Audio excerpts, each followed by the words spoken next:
Shalom Bapak Ibu Saudara. Shalom. Happy Sunday semuanya. Puji Tuhan kita boleh ada di tempat ini untuk bersama-sama kembali berbakti ibadah, untuk kita boleh berjumpa dengan Kristus dalam kehidupan kita, dan biarlah firman yang sebentar kita akan dengarkan boleh menjadi sesuatu yang memperbarui hidup kita, dan puji-pujian yang sudah kita naikkan biarlah menjadi dupa yang harum untuk kemuliaan nama Tuhan. Saudara, kita akan melanjutkan di dalam tema yang berikutnya dari tema besar akhir dari sebuah keakuan, dan kita memasuki subtema yang lain lagi yang baru, yaitu tidak layak tetapi tetap dipilih. Ya, tidak layak tetapi tetap dipilih. Ini sama seperti katekismus yang tadi sudah dijelaskan oleh Kak Angel, ya, mengenai ketidaklayakan kita sebagai manusia yang diadopsi menjadi anak-anak Allah gitu ya. Apa kualifikasinya kita sehingga kita bisa diadopsi menjadi anak-anak Allah? Nah, kita pagi hari ini kita akan belajar dengan tema tidak layak tetapi tetap dipilih. Bacaan kita dari 1 Korintus pasal yang ke-15 ayat yang ketiga sampai dengan yang ke-11. Oke, 1 Korintus pasal yang ke-15 ayat yang ketiga sampai dengan 11. Biasanya kalau di asrama putri saya punya ilmu magic di sini untuk mengoperasikan ini. Setiap kali saya berubah nanti. Kalau saya coba aja, saya pikir nanti keluar berubah ya, gantian. Saya akan mengawal di langkah yang ayat yang ketiga. Sebab yang sangat penting telah kusampaikan kepadamu, yaitu apa yang telah kuterima sendiri, ialah bahwa Kristus telah mati karena dosa-dosa kita sesuai dengan kitab suci.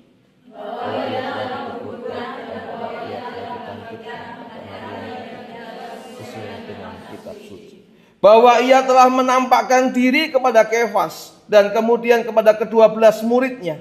Sesudah itu ia menampakkan diri kebanyakan dari mereka.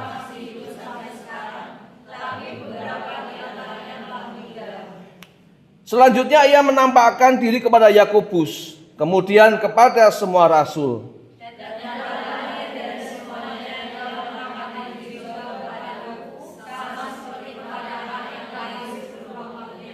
Karena aku adalah yang paling hina dari semua rasul, bahkan tidak layak disebut rasul, sebab aku telah menganiaya jemaat Allah.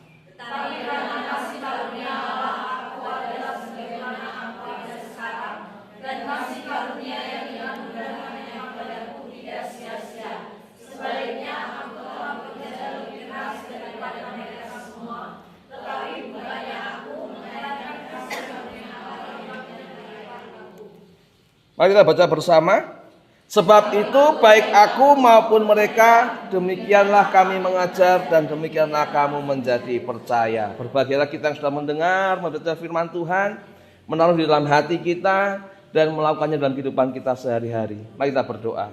Bapa dalam surga, berbicaralah kepada hamba-Mu dan kami semua yang ada di tempat ini.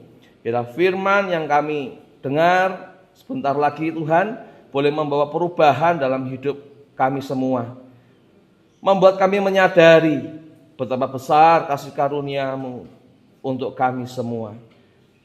Biarlah melalui pemberitaan firman Tuhan ini nama Tuhan semakin dipermuliakan. Biarlah Engkau yang semakin besar dan hamba-Mu yang semakin kecil. Terima kasih Bapa, di dalam nama Tuhan Yesus kami berdoa. Amin. Saudara, ada yang pernah pengalaman melamar pekerjaan di luar? Pernah? Pernah ya. Biasanya kalau ngelamar surat pekerjaan di luar, ada beberapa surat itu lampirannya apa aja sih? CV, sertifikat, keahlian, apa? Portofolio, oke. KTP, ya kan? Apalagi biasanya? Foto. Ada lagi? Yang paling utama penting syarat untuk melamar pekerjaan? Surat lamaran, ya pasti dong. Apa? Ijazah. Ada lagi?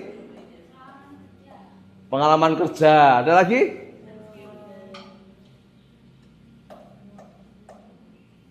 Saudara lupa, biasanya di dalam sebuah pelayanan, di dalam sebuah pekerjaan ketika kita melamar pekerjaan, ada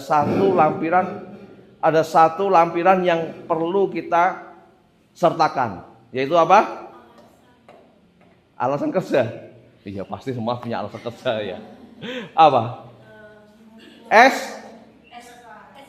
SK? SKKB, betul ya. Kalau sekarang SKCK, itu yang ngeluarin siapa sih? Kepolisian, ya kan? Ini jadi satu syarat nih. Syaratnya kalau mau kerja yang tidak boleh ketinggalan adalah surat kelakuan baik, atau sekarang dikenal SKCK. Dan yang mengeluarkan itu adalah polisi, saudara. Jadi kalau ada orang ada sebuah perusahaan, kantor, ketika menerima seorang karyawan, itu mesti dicek dulu nih, ada SKCK-nya enggak? Cuma di RPE aja yang kita enggak mengutamakan SKCK. Tapi di mana-mana tempat selalu mengutamakan SKCK, saudara. Ini kelakuannya gimana ini? Kriminal enggak? Pernah masuk penjara enggak?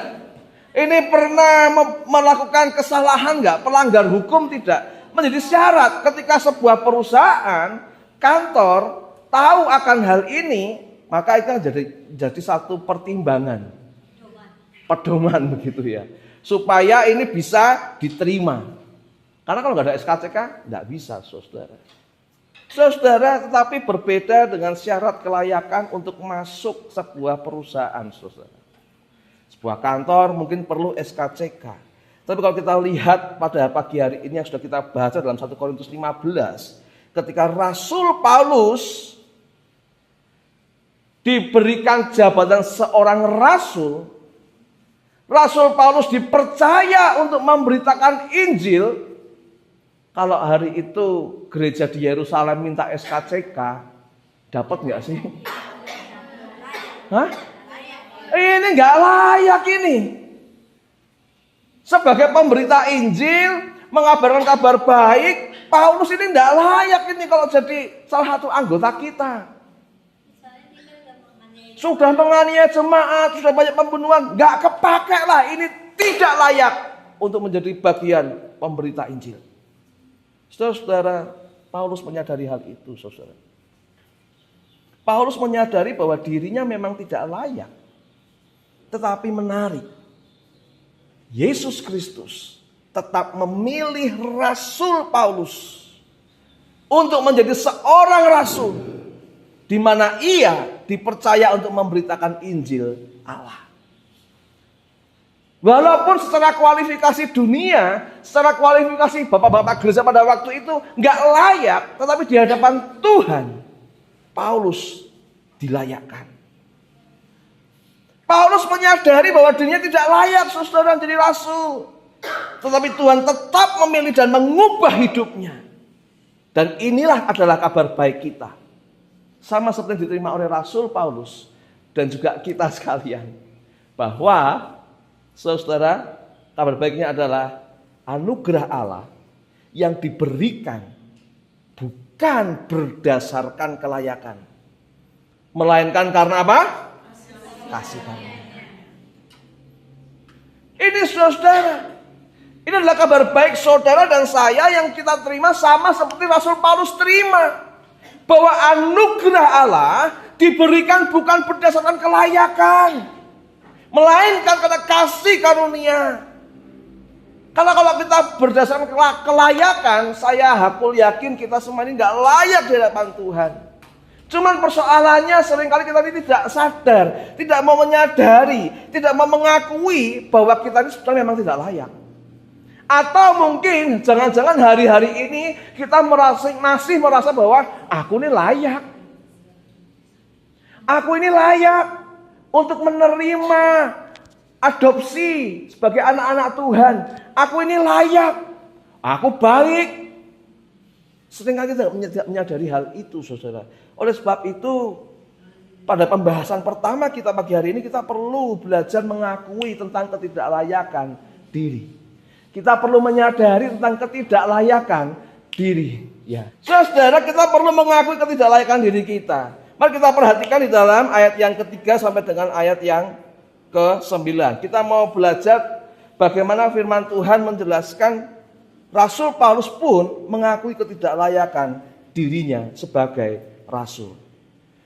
Sebab yang sangat penting telah kusampaikan kepadamu, yaitu apa yang telah kuterima sendiri. Ialah bahwa Kristus telah mati karena dosa-dosa kita sesuai dengan kitab suci. Bahwa ia telah dikuburkan dan bahwa ia telah dibangkitkan pada hari yang ketiga sesuai dengan kitab suci. Bahwa ia telah menampakkan diri kepada Kefas dan kemudian kepada ke-12 muridnya. Sesudah itu ia menampakkan diri kepada lebih dari 500 saudara sekaligus. Kebanyakan dari mereka masih hidup sampai sekarang, tetapi beberapa di antaranya telah meninggal.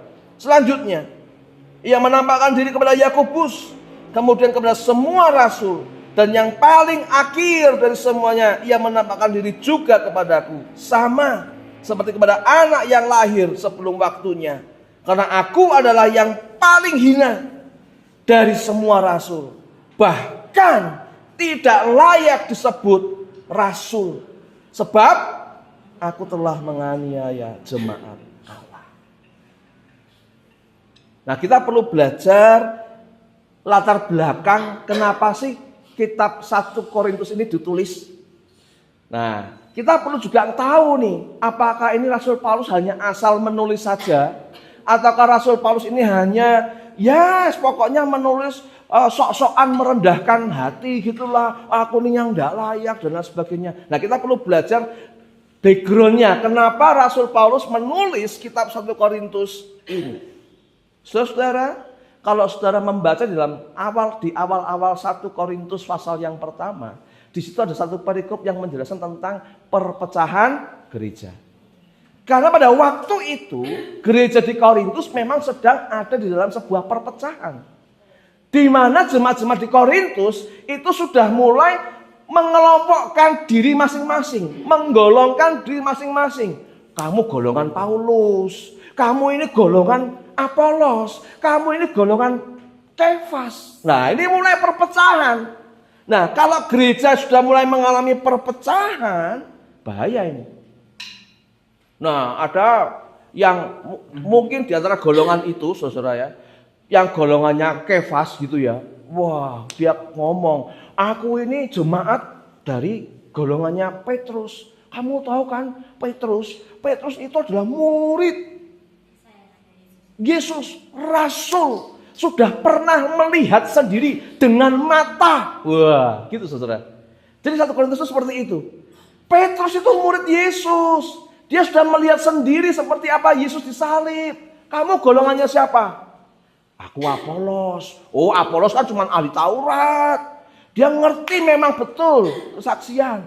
Tapi masih kalah lah dengan Petrus. Karena aku ini yang didirikan, jemaatnya didirikan oleh Petrus. Begitu. Ada satu lagi golongan yang dari kelompok Petrus ini juga ngomong sama yang golongan lain. Kalau kamu golongan siapa? Nah, jemaat di Korintus ngomong, aku golongannya Paulus. Apa? Paulus? Wah, itu kan penganiaya. Dia nggak pernah ketemu Tuhan Yesus kok. Masih besar golonganku dong. Siapa tadi? Petrus. Sudah lihat sendiri, sudah ketemu Yesus, sudah jadi saksi mata. Kalau kamu kan Paulus kan nggak pernah ketemu Yesus. Berarti golonganku yang lebih gede, yang lebih hebat, yang lebih berkuasa, yang menerima kunci surga. Sehingga kalau nggak lewat Petrus, kamu nggak bisa selamat. Kalau nggak lewat Petrus, gereja yang didirikan oleh Petrus, kamu nggak selamat. Kamu golongan Paulus, aku golongan Petrus. Nah, disinilah latar belakang kenapa Rasul Paulus menulis kitab 1 Korintus ini, saudara. Kenapa? Karena di awal-awal ada perpecahan jemaat. Nah, di situ Paulus ngomong, nggak penting. Paulus menulis surat ini kepada jemaat Korintus, nggak penting kamu dari golongan Kefas kah, dari golongan Apolos kah, atau dari golonganku kah, nggak penting. Makanya Paulus ngomong di situ, untung nggak ada yang aku baptiskan kecuali ada satu keluarga yang dia baptiskan. Paulus mengakui, aku nggak pernah membaptiskan kecuali satu orang atau satu keluarga itu dia baptiskan. Nah, Paulus mengatakan nggak penting mau golongan Petrus kah, mau golongan Apolos kah, mau golongan apapun itu nggak penting. Sama kalau di dalam hari-hari ini orang kalau seringkali tanya, gerejamu apa? Kamu dari gereja mana? Oh, aku dari gereja Pantekosta begitu ya. Wah, Pantekosta itu jauh dari firman Tuhan. Nggak penting, saudara. Satu lagi ngomong, kamu dari gereja apa? Aku dari gereja Reform. Aku gereja Reform. Kalau nyanyi pakainya himne, wah gereja kok isinya orang ngantuk semua. Ada yang mungkin mengatakan seperti itu. Yang lagi tanyain kamu golongan apa? Kamu gerejanya apa alirannya? Aliranku adalah aliran karismatik. Wah bisa bahasa roh ini. Ini identik dari dunia zaman sekarang. Dan itu terjadi di zaman Paulus juga, saudara. Dan Paulus mengatakan, nggak penting. Nggak penting itu semua. Maka di dalam ayat yang ketiga, saudara dikatakan, sebab yang sangat penting. Nah ini saudara, ayat 3. Sebab yang sangat penting telah kusampaikan kepadamu. Yaitu apa yang telah kuterima sendiri. Nah ini Paulus ingin menegaskan. Aku ini loh, sebagai rasul, aku sudah terima sendiri. Bahwa Kristus telah mati karena dosa-dosa kita sesuai dengan kitab suci. Nah, selanjutnya, bahwa ia telah dikuburkan dan bahwa ia telah dibangkitkan pada hari ketiga sesuai dengan kitab suci. Rasul Paulus ngerti. Dia sudah menerima bahwa semua yang terjadi dalam kehidupan Kristus, dari kematian dan kebangkitannya, semua sudah sesuai dengan kitab suci. Dan saudara, kalau kita lihat, kenapa Paulus menuliskan sesuai dengan kitab suci? Ini merupakan sebuah pengakuan iman awal tentang kematian dan kebangkitan. Maka kalau kita biasanya sebelum perjamuan kudus, waktu-waktu lalu kita mau perjamuan kudus, sebelum perjamuan kudus kita melakukan apa? Pengakuan iman rasuli. Lah ini loh sumbernya saudara. Ini sumbernya. Ini adalah pengakuan iman di awal orang Kristen ada tentang kematian dan kebangkitan Kristus. Sehingga kalau hari ini ada gereja yang melarang ada pengakuan iman rasuli dinyatakan di sebuah gereja, perlu dipertanyakan ini gereja benar apa enggak? Bukan berarti kalau gereja yang nggak ada pengakuan iman rasulinya nggak benar, bukan berarti seperti itu. Tetapi kalau ada gereja yang melarang pengakuan iman rasuli disampaikan di sebuah ibadah, ini perlu dipertanyakan. Gereja yang melarang ini pengakuan imannya apa terusan? Sesuai nggak dengan ini?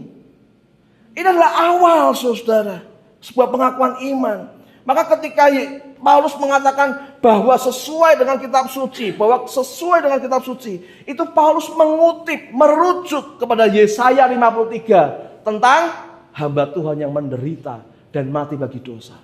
Paulus mengutip pada Mazmur bahwa di dalam Mazmur 16 ayat 10, engkau tidak akan meninggalkan aku di dunia kematian.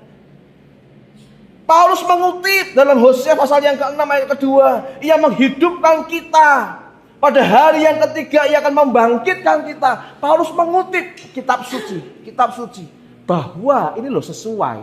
Kristus mati, Kristus bangkit, sesuai dengan perjanjian lama, sesuai dengan kitab suci. Dan Paulus sudah menerima itu.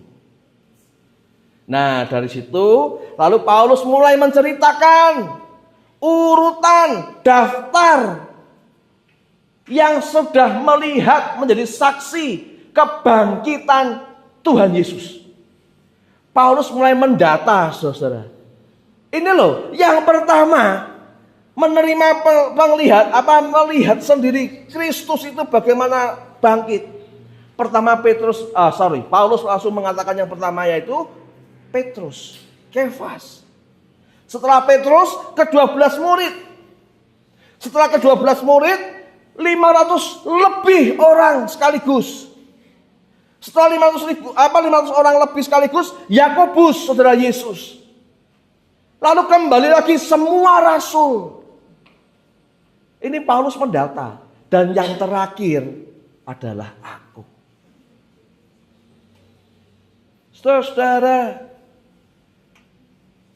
di dalam jemaat Korintus, mereka lebih mengandalkan golongannya masing-masing, yang sebetulnya tidak penting. Menganggap diri golongan yang paling hebat karena dari Paulus, dari Petrus. Menganggap diri yang paling hebat karena golongannya dari Apolos, dari Paulus. Paulus mengatakan gak penting. Semua sudah pernah melihat Kristus. Dan ketika itu Paulus mengatakan bahwa dirinya adalah yang terakhir. Gak cuma yang terakhir, saudara-saudara. Dia katakan apa? Tidak layak. Aku ini yang paling akhir melihat Kristus. Dan aku ini tidak layak disebut rasul. Karena aku ini adalah dulu musuhnya Kristus. Penganiaya gereja. Nah, kalau sudah perhatikan dalam Kisah Para Rasul 22. Ayat yang keempat sampai kelima, saudara. Dan aku telah menganiaya pengikut-pengikut jalan Tuhan. Sampai mereka mati loh. Paulus menganiaya pengikut-pengikut jalan Tuhan sampai mereka mati. Laki-laki dan perempuan kutangkap, kuserahkan dalam penjara. Tentang hal itu baik imam besar maupun majelis tua-tua dapat memberi kesaksian. Dari mereka aku telah membawa surat-surat untuk saudara di Damsyik. Dan aku telah pergi ke sana untuk menangkap penganut-penganut jalan Tuhan. Yang terdapat juga di situ dan membawa mereka ke Yerusalem untuk dihukum. Jadi dulu sebelum Paulus ditemui oleh Kristus di dalam perjalanannya ke Damsyik, Paulus mendapatkan surat kuasa. Surat kuasa dari imam besar, dari majelis-majelis. Sehingga dengan surat itu Rasul Paulus mencari mana ini orang Kristen. Begitu ketemu, dibawa ke Yerusalem, dipenjara. Kalau perlu dimatiin sekalian. Maka Stefanus martir pertama, dia mati itu atas persetujuan Paulus.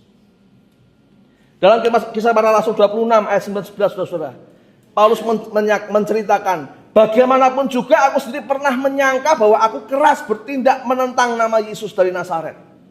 Hal itu kulakukan juga di Yerusalem. Aku bukan saja telah memasukkan banyak orang kudus ke dalam penjara, setelah aku memperoleh kuasa dari imam-imam kepala, tetapi aku juga setuju jika mereka dihukum. Jadi saudara, pada waktu itu kalau ada orang Kristen ketangkap lalu dibawa ke Paulus, ditanya, kira-kira ini perlu pantas ya dapat hukuman mati?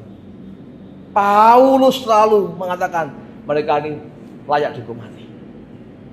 Akhirnya banyak orang Kristen mati karena persetujuan Paulus. Dalam rumah-rumah ibadat aku sering menyiksa mereka dan memaksanya untuk menyangkal imannya. Dan dalam amarah yang meluap-luap aku mengejar mereka bahkan sampai kemana? Kota-kota asing. Jadi Paulus pergi ke kota-kota asing. Begitu ketemu orang Kristen bawa ke Yerusalem.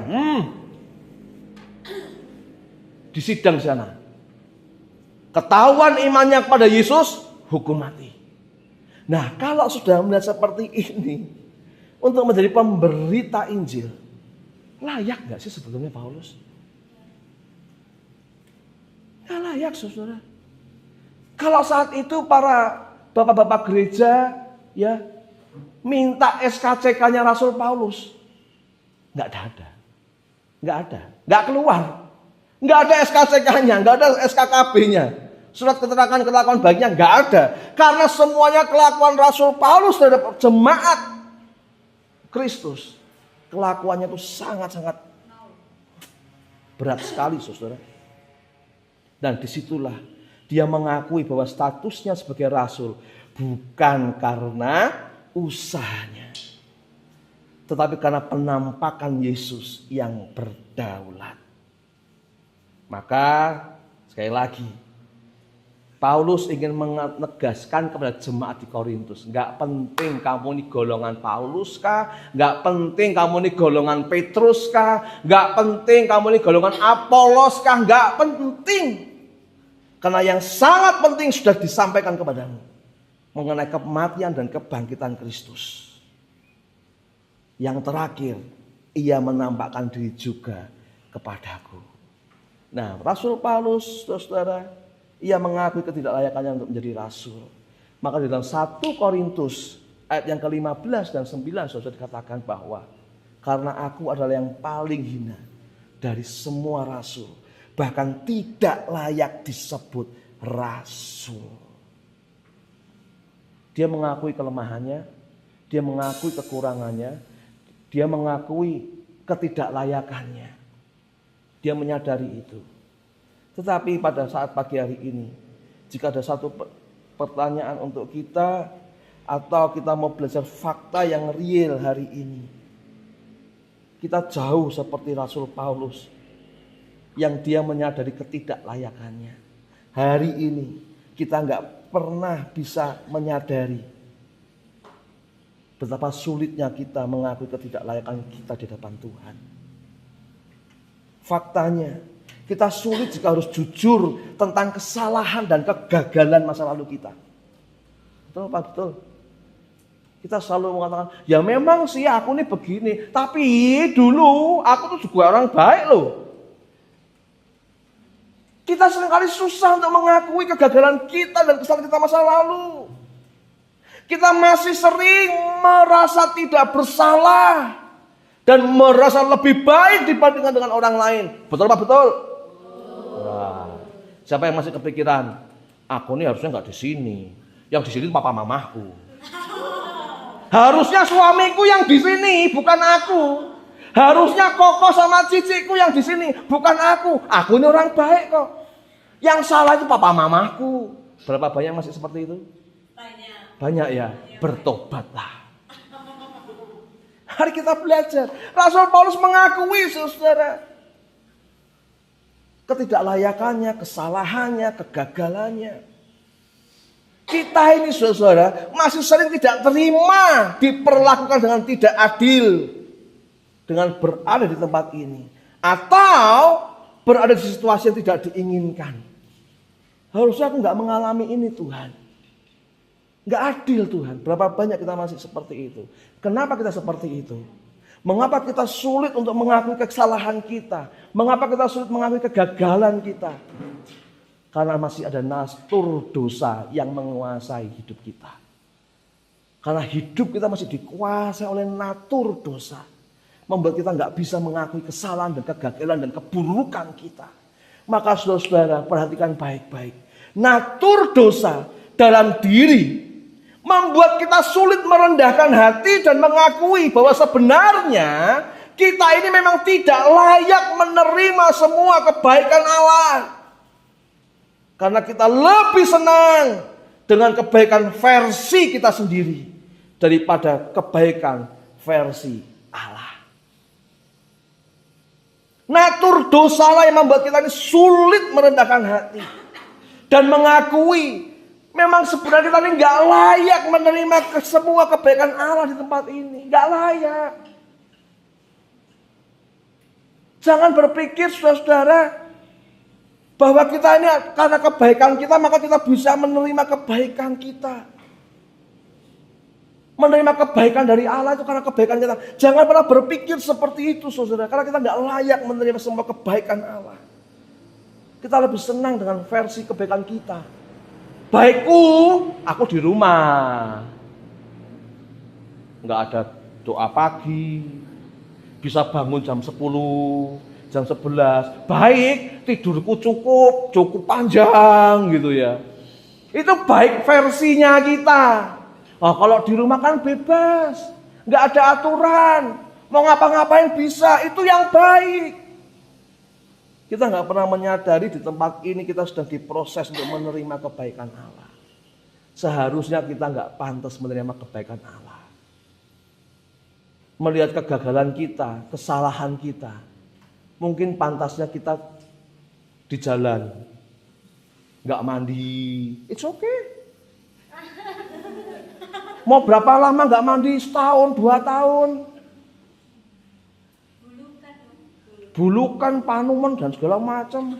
Kalau sakit nggak ada yang ngurusi, nggak lah. Kita berpikir itu adalah kebaikan kita. Versinya kita tuh bebas, nggak ada yang ngatur. Bisa jalan bebas kemana-mana. Tetapi di sini saudara, Kita menerima perhatian, makannya tidak kekurangan, bisa main hoki air sekarang, takuk-takuk gitu kan ya. Bisa main pingpong ya kan. Bisa olahraga yang mau diet, wah, supaya dapat badan ideal gitu. Nah di luar saudara nggak dapat saudara. Saya tidak menyampaikan bahwa di sini adalah kebaikan yang luar biasa, tidak. Tetapi apa yang kita terima di hari ini, di tempat ini, sebetulnya kita nggak layak untuk menerima itu semua. Tetapi karena kasih karunia Allah, kita dilayakkan untuk mendapatkan dan merasakan itu semua. Saudara-saudara, disinilah kita perlu anugerah Allah. Saudara-saudara, disinilah kita perlu anugerah Allah untuk mentransformasi hati kita. Semoga kita mengalami hidup yang diubahkan. Karena tanpa anugerah Allah, hidup kita menjadi sia-sia. Saudara-saudara, tanpa anugerah Allah, Paulus akan tetap saja menjadi seorang penganiaya dan musuh Tuhan. Tanpa anugerah Allah, Paulus akan tetap saja menjadi seorang penganiaya dan musuhnya Tuhan. Disinilah kita perlu anugerah Allah untuk mentransformasi hati kita, sehingga kita mengalami hidup yang diubahkan. Karena tanpa anugerah Allah, sekali lagi saya katakan, hidup kita akan menjadi sia-sia. Maka saudara, kita perlu belajar seperti apa sih anugerah yang mengubah hidup itu. Saudara perhatikan dalam 1 Korintus ayat 15 ayat 10a. Tetapi karena kasih karunia Allah, aku adalah sebagaimana aku ada sekarang. Sekali lagi, tetapi karena kasih karunia Allah, aku adalah sebagaimana aku ada sekarang. Saudara-saudara, kasih karunia yang diterima oleh Paulus itu menjadikan Paulus sebagaimana adanya dia sekarang, saat itu, setelah menerima Kristus. Bukan sebagaimana dia dahulu yang adalah musuh Allah. Ini yang dimaksud di dalam aku adalah sebagaimana aku ada sekarang. Ada perubahan besar, ada perbedaan besar. Paulus yang sekarang berbeda dengan Paulus yang dahulu. Paulus yang sekarang adalah pelayan Tuhan. Paulus yang dahulu adalah penganiaya jemaat Tuhan. Kasih karunia inilah yang diterima oleh Paulus, membuat Paulus mengalami perubahan yang signifikan dalam hidupnya. Berbeda dengan dirinya yang dahulu. Coba deh saudara perhatikan. Sebelum menerima kasih karunia, Paulus berusaha membinasakan jemaat. Setelah menerima kasih karunia, Paulus berusaha membangun jemaat. Sebelum menerima kasih karunia, awalnya Paulus pergi ke Damsyik untuk bawa orang Kristen dari Damsyik ke Yerusalem untuk dihukum. Setelah menerima kasih karunia, ketika Paulus ke Damsyik, justru disitulah dia bertemu Yesus dan menjadi Kristen. Sebelum menerima kasih karunia, Rasul Paulus penganiaya orang-orang Kristen sampai orang Kristen banyak yang mati. Tetapi setelah menerima kasih karunia, Paulus rela mengalami aniaya karena menjadi orang Kristen. Sebelum menerima kasih karunia, Paulus menyerahkan orang Kristen ke penjara. Tapi setelah menerima kasih karunia, justru dirinya turut di penjara karena Injil Kristus. Sebelum kasih karunia, Rasul Paulus menyetujui semua orang Kristen dijatuhi hukuman mati. Setelah menerima kasih karunia, justru dirinya yang berakhir dengan hukuman mati demi Injil Kristus. Jadi ada satu perubahan yang dahsyat, perubahan yang 180 derajat dari hidupnya yang dulu dengan hidupnya yang sekarang. Kalau dulu Paulus masuk ke rumah-rumah ibadat untuk menyiksa dan memaksa orang Kristen menyangkal iman, setelah menerima Roh Kudus, menerima kasih karunia, Paulus masuk ke rumah-rumah ibadat untuk menghibur dan mendorong orang Kristen agar tidak menyangkal iman. Ini Rasul Paulus, saudara. Kalau dulu dia mengejar orang-orang Kristen sampai ke kota-kota asing, kini setelah dia menerima Kristus, menerima kasih karunia, justru dirinya lah yang dikejar-kejar oleh para penentang Injil di berbagai kota-kota asing yang dia kunjungi. Saudara, Tuhan bisa memakai siapapun, termasuk saudara dan saya, untuk kemuliaannya. Nggak peduli seberapa buruk masa lalu kita. Dan hanya oleh karena kasih karunia-Nya, saat ini saudara dan saya dapat hidup berbeda dengan cara hidup kita yang dahulu. Ini kasih karunia, saudara. Dulu saudara kalau mandi seminggu sekali belum tentu, ya kan? Karena kasih karunia di tempat ini saudara tiap hari mandi pagi sore.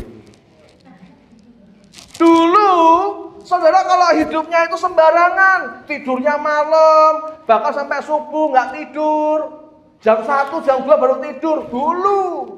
Sebelum ketemu kasih karunia. Setelah dapat kasih karunia, saudara di tempat ini tidurnya gasik.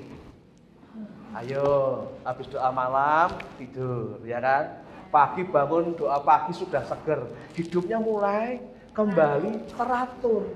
Loh, itu kasih karunia loh, saudara. Itu kasih karunia. Kalau dahulu engkau minim perhatian, pasanganmu tidak memperhatikan engkau, orang tuamu tidak memperhatikan engkau, keluargamu gak memperhatikan engkau. Di tempat ini, saudara, banyak orang memperhatikan engkau. Bahkan kalau sakit pun dibawa ke klinik. Coba, kalau di sana belum tentu, saudara, di luar belum tentu. Ada perubahan yang sangat mencolok. Yang sakit diobatin. Loh, ini kasih karunia loh, saudara. Maka saudara perlu kita menyadari, saudara, harusnya ada perubahan yang signifikan. Maka kalau hari ini kita mau istilahnya kalau tanya gitu, kamu sudah terima kasih karunia belum? Gitu ya. Sudah. Kalau kamu mandinya aja belum teratur, berarti kasih karunia kamu belum dapat tuh.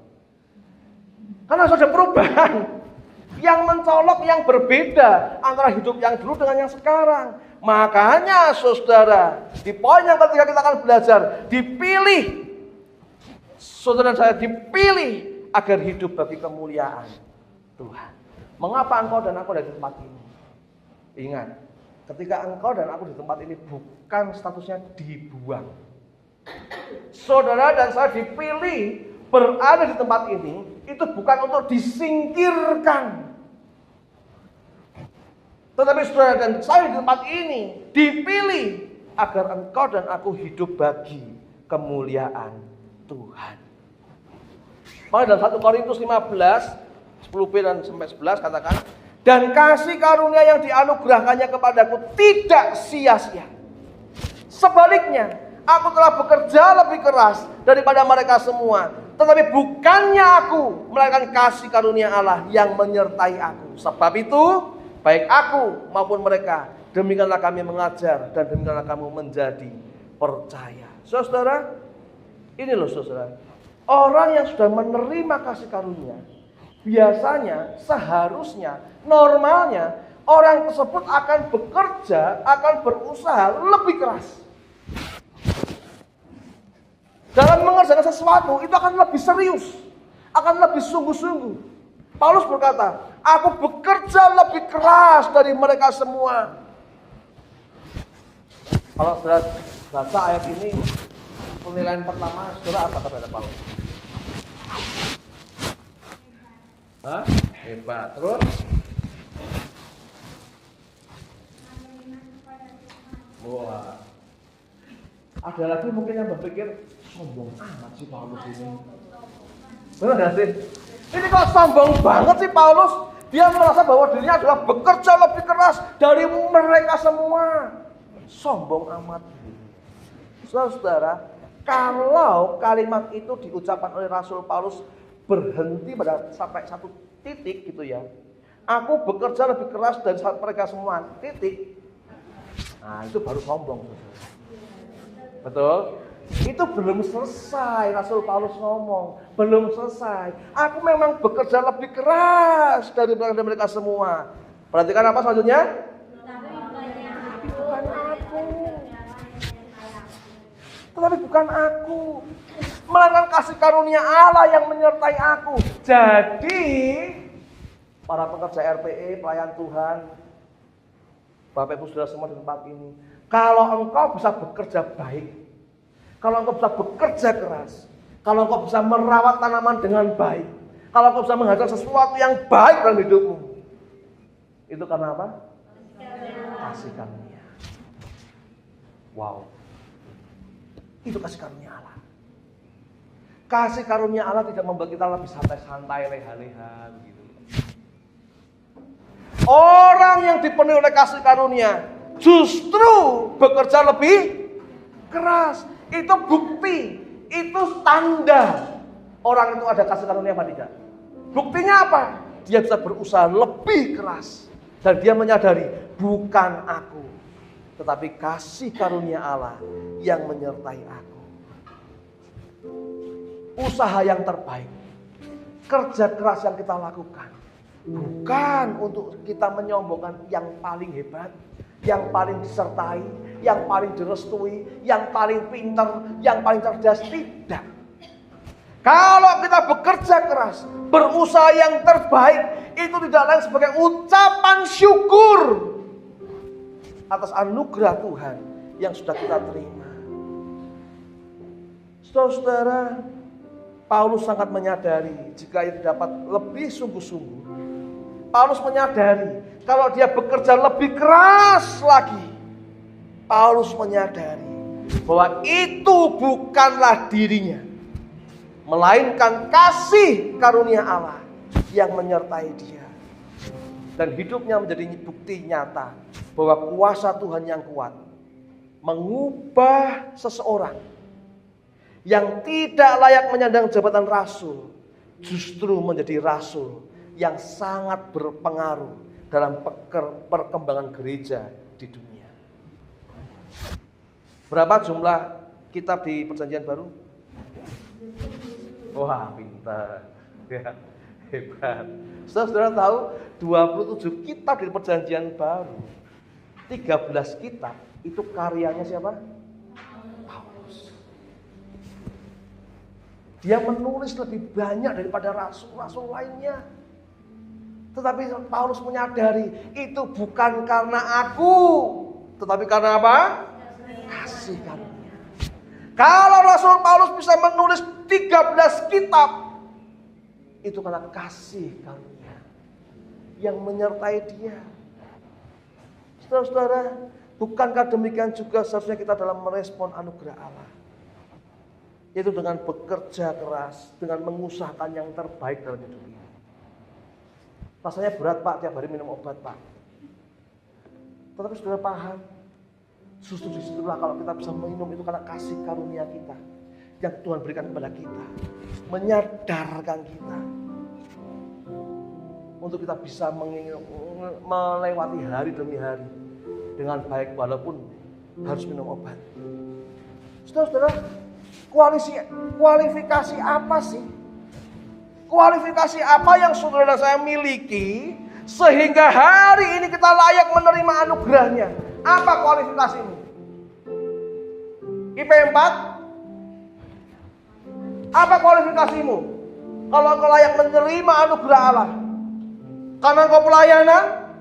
Karena engkau yang paling terampil? Engkau yang paling pintar? Engkau yang paling cantik? Yang paling tampan? Saudara-saudara, apa kualifikasi kita yang bisa kita sodorkan supaya kita menerima anugerahnya? Kualifikasi apa yang kita miliki sehingga Allah mau mengadopsi kita menjadi anak-anaknya? Apa kualifikasi kita? Kalau hari ini kita menjadi status anak-anak Allah, anak-anak Bapa di surga, apa kualifikasimu? Apa kualifikasi kita? Dulu seorang pemabuk, dulu seorang pemberontak, dulu pernah memukul papa mama, dulu pernah menyakiti hati orang tua, dulu pernah selingkuh, dulu pernah gagal, pernah jatuh. Layak jadi anak-anak Bapak? Gak layak. Lalu kualifikasi apa kalau hari ini kita masih menjadi anak-anak Tuhan? Kita yang dahulu karena dosa adalah seteru, pemberontak, dan musuh Allah. Justru melalui Kristus kita menerima status menjadi anak Allah. Ketika kita menyadari anugerah Tuhan untuk kita yang tidak layak ini, sudah seharusnya kita bersyukur melalui pelayanan dan pekerjaan yang kita persembahkan untuk kemuliaan nama Tuhan. Saudara, ada satu quote yang menarik dari Kyle Idleman, saudara, penulis buku Akhir dari Sekolah Keakuan. Dia mengatakan demikian, saudara. Melalui Kristus, Allah menolak untuk terus melihat masa lalu kita. Masa lalu kita sudah diatasi, diluruskan, dan dibayar lunas. Allah ingin kita melupakan apa yang ada di belakang kita dan bergerak terus mengarah ke depan. Siap meninggalkan masa lalu, saudara? Siap ya, saudara ya? Engkau dan aku sudah menerima kasih karunia Allah untuk mengalami sebuah perubahan yang dahsyat 180 derajat. Hingga kita bisa mengatakan hidupku yang sekarang bukan aku yang dulu lagi. Aku sekarang sebagaimana aku ada sekarang karena kasih karunia. Saudara-saudara, perhatikan baik-baik. Sang anak rela terpisah dari Bapa di atas kayu salib. Yesus Kristus rela terpisah dari Bapa di atas kayu salib agar saudara dan saya layak menerima status anak dan tidak berpisah lagi dengan Bapa karena dosa. Selamanya begitu engkau dan aku diadopsi menjadi anak Allah melalui pengorbanan Kristus, selamanya engkau dan aku tidak terpisah dari Bapa di surga. Selamanya engkau menyandang status anak-anak Allah.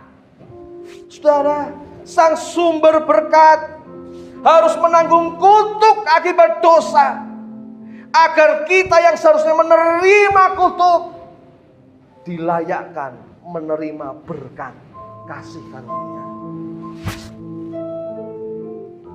Sang sumber kemenangan rela diremehkan, dianggap kalah di atas kayu salib, agar kita yang layak kalah justru memperoleh kemenangan di dalam Kristus. Dan saudara perhatikan, seharusnya kita layak mati tergantung kayu salib, tetapi justru sang sumber hiduplah yang menggantikan kita mati di salib, agar kita yang seharusnya binasa dilayakkan menerima hidup kekal.